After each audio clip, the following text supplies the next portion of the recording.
Si vous regardez vidéo ça dans le matin, moi qui un bel bonjour pour vous. Et si vous regardez vidéo ça tout dans l'après-midi, qui un bel bonsoir pour vous. Et si toutefois c'est dans mi-temps nuit tout, vous suivre vidéo ça, moi qui une bonne soirée pour vous. OK? Donc ces amis ou frères junior, nous allons ouais ensemble yon nom. Yon nom, c'est un nom ou habitué, c'est un nom que vous connaissez très bien, peut-être ou capable connaître combien de fois non ça allait même le répéter en dedans la Bible. Qui non lié? Eh bien nom que n'a partagé ensemble avec vous là, c'est Canaan. Canaan, alors en créole là c'est Canaran, donc nous dit Canaran, c'est toujours même bagaille là.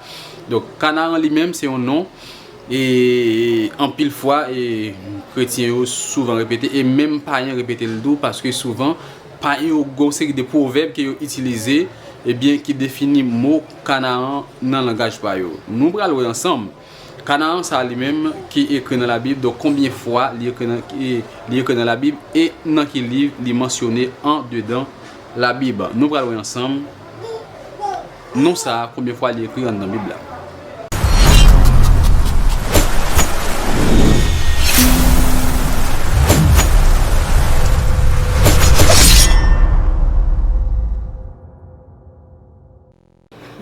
Nous allons ensemble. Canaan lui-même, c'est un nom qui est écrit en dedans la Bible environ 93 fois.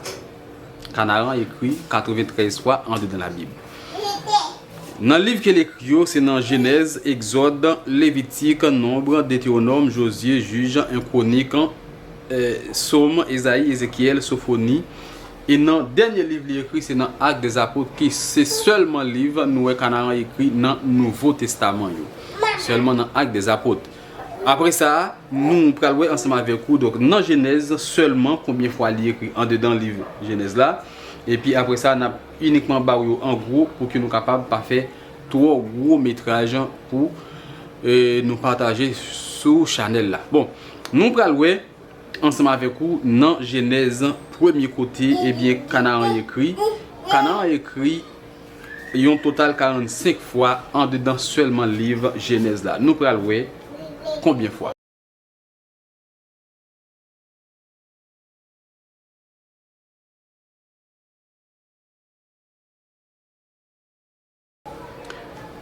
En dedans le livre Genèse là, nous voyons Canaan lui-même il écrit 45 fois.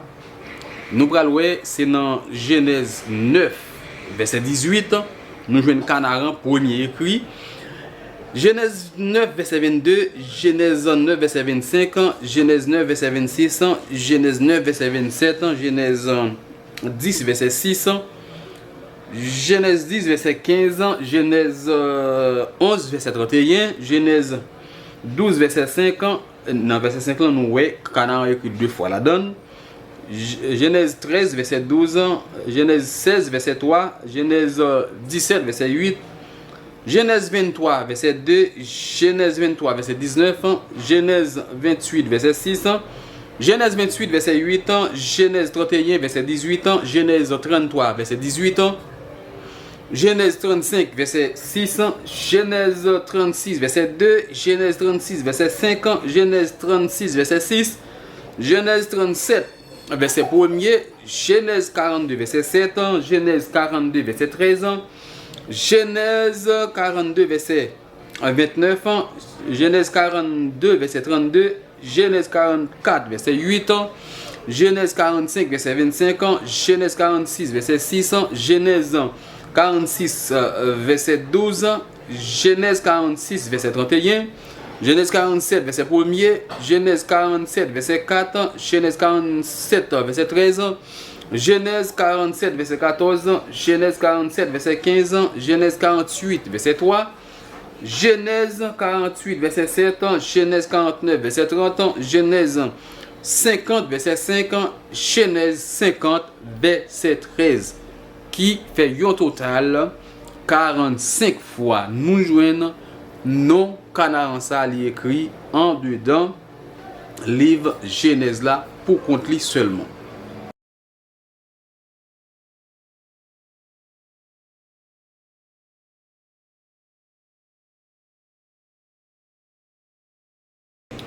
Après ça, dans le deuxième livre, nous avons Canaan écrit dans le Nouveau Testament, c'est dans le livre Exode là. c'est dans Exode 6, verset 4, Exode 15, verset 15, Exode 16, verset 35, qui fait un total 3 fois. Nous voyons Canaan lui-même écrit en dedans le livre Exode là. Dans le livre Lévitique là, il écrit 3 fois aussi. C'est dans Lévitique 14, verset 34 et Lévitique 18, verset 3.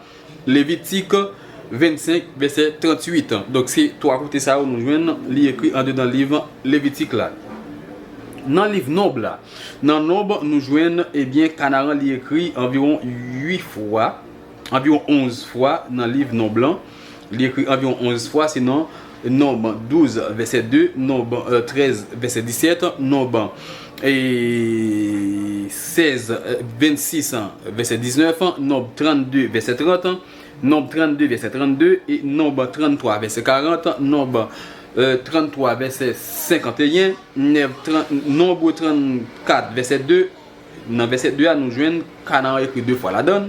Nombre 34 verset 29, Nombre 35 verset 10, Nombre 35 verset 14 qui fait un total 11 fois nous joignons l'écrit en dedans le livre Nombre.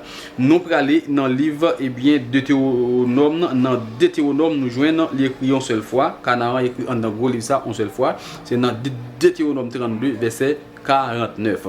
Nous prenons toujours dans Josué. Dans Josué, nous voyons l'écrit un total 8 fois. 8 fois, c'est dans Josué 5, verset 12, Josué 14, verset 1er, Josué 21, verset 2, Josué 22, verset 9, Josué 22, verset 10, Josué 22, verset 11, Josué 22, verset 32, Josué 24, verset 3, qui fait un total 8 fois. Nous, dans le livre Josué, Canaan lui-même écrit en dedans la Bible. Nous prenons toujours dans Juge. Dans le livre Juge là, il écrit 6 fois. C'est dans Juge 3 verset 1er, Juge 4 verset 2, Juge 4 verset 23, Juge 4 verset 24. Dans verset 24 là, Canaan écrit 2 fois la donne.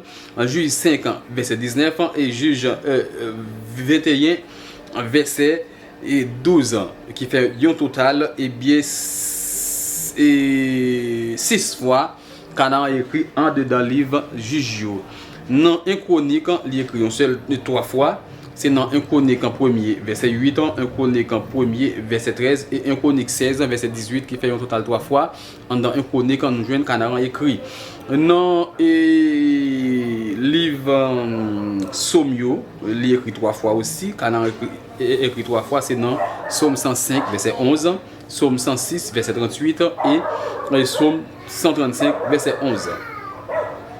Dans Ésaïe, nous joignons l'écrit 2 fois. C'est dans Ésaïe 19, verset 18 et Ésaïe 23, verset 11 qui fait 2 côtés. Nous joignons Canaan écrit en dedans le livre Ésaïe. Dans Ézéchiel, il écrit 2 fois. C'est dans Ézéchiel 16, verset 3, Ézéchiel 16, verset 29. 2 côtés ça seulement. Nous en dedans le livre Ézéchiel là, Canaan lui-même écrit.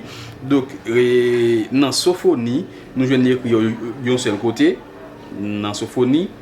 Et c'est dans Sophonie 2, verset 5, nous joignons Canaan, il écrit. Dernier livre là, c'est dans Acte, il écrit 2 fois, c'est dans Acte 7, verset 11 et Acte 13, verset 19, qui fait 2 côtés dans le livre Acte là, qui c'est livre et Nouveau Testament, nous joignons bien Canaan, il écrit dans un seul livre, ça c'est dans le livre Acte des Apôtres. Donc, pas oublier que nous avons souligné pour vous.